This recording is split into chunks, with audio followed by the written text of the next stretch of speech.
বাংলাদেশে যা চলছে এখান থেকে আমরা তার বিরুদ্ধে আছি, প্রতিবাদ করছি। আমাদের কেন্দ্র সরকার এই ব্যাপারে বক্তব্য রেখেছে। সার্বিকভাবে বাংলাদেশের অর্থনীতি থেকে রাজনীতি, সমাজ এর দ্বারা ডিস্টার্ব হচ্ছে। ওখানকার জীবনযাত্রাও ক্ষতবিক্ষত হচ্ছে কিছু মৌলবাদী লোকের জন্য। বাংলাদেশের ঘটনায় মুখ্যমন্ত্রী বলছেন ধর্মীয় অত্যাচার মেনে নিতে পারছেন না। ইসকনের প্রধানের সঙ্গে কথা বলেছি, এটা কেন্দ্রের বিষয়ে মন্তব্য করতে পারি না। অন্য দেশের বিষয় হলো কেন্দ্রের সিদ্ধান্তই একমত।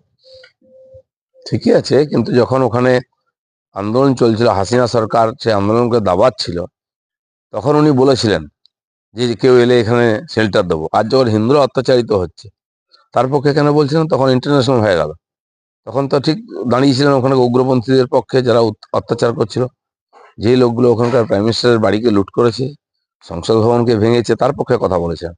এখন নিরীহ ধর্মপ্রাণ হিন্দুদের উপর অত্যাচার হচ্ছে, তখন উনি চুপ হয়ে যায়, তখন কেন্দ্রের ব্যাপারে ছেড়ে দিচ্ছে। প্রকল্পের নির্দিষ্ট টাকা অন্য কারো কাছে গেলে যিনি দায়িত্বে রয়েছেন তার বিরুদ্ধে আইনগত ব্যবস্থা নেওয়া হবে, ট্যাব প্রসঙ্গে বললেন মুখ্যমন্ত্রী। বারবার এরকম হচ্ছে কি করে? আইলার টাকাও চলে গেছিল, আমফানের টাকা চলে গেছিল, ট্যাবের টাকা যাচ্ছে। সবসময় ভুল করে অন্য জায়গায় চলে যায়, আর সব তাদের পার্টির লোকেদের নামে যায় কি করে?